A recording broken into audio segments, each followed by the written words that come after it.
Saksak sa puso, puno ang dugo.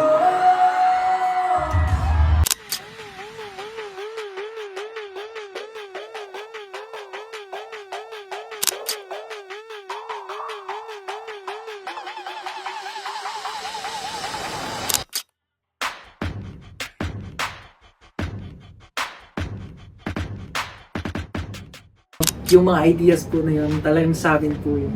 And honored kami kasi binigyan kami ng chance na magkaroon ng creative freedom sa mga solo stages din namin. And napakita namin yung mga kanya-kanya naming personalities, identities.